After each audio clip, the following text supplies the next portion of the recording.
Hi students, welcome back to my channel. ఈరోజు morning నేను ఒక సాంగ్ విన్నాను. ఆ సాంగ్ విన్నప్పుడు నాకు ఫిజిక్స్కి సంబంధించినటువంటి ఒక మైన్యూట్ కాన్సెప్ట్ గురించి ఒక చిన్న ఆలోచన వచ్చింది.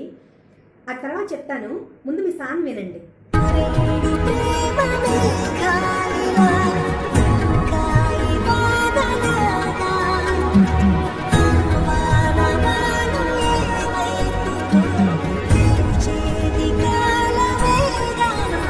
కదా, ఈ సాంగ్ లో ఒక చిన్న సెంటెన్స్ ఉంది, వాన వాలు ఏ వైపు ఉందో తేల్చేది కాలమేగా అని రాశారు కదా.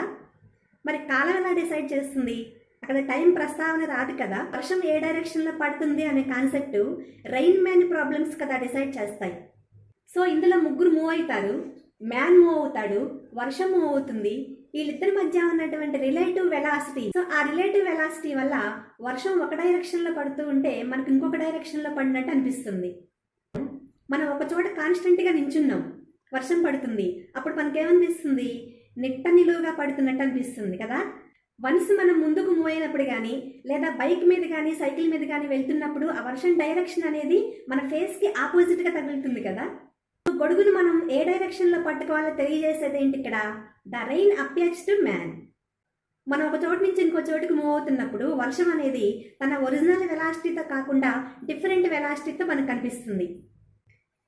అంటే the rain with respect to man. ఇందుకే రీజన్ తెలుసుకున్నారు కదా. మనం ఒక చోటు నించున్నప్పుడు నిలువుగా పడే వర్షం అనేది మనం ముందుకు మూవ్ అయినప్పుడు ఆపోజిట్ డైరెక్షన్లో పడడానికి కారణం ఏంటి? Relative velocities. మనం ఇక్కడ కాన్స్టెంట్గా నించున్నప్పుడు వర్టికల్గా పడుతుంది కదా. సో మనకి రిలేటివ్ వెలాసిటీస్ వల్ల మనం ఆ గొడుగు అనేది మనం ఆపోజిట్ డైరెక్షన్లో మనం చేయాల్సి ఉంటుంది. అర్థమైంది కదా ఈ లాజిక్. ఇలాంటి మరిన్ని అప్డేట్స్ మీకు రావాలి అంటే మా ఛానల్ని సబ్స్క్రైబ్ చేయండి, లైక్ చేయండి, షేర్ చేయండి. Thanks for watching.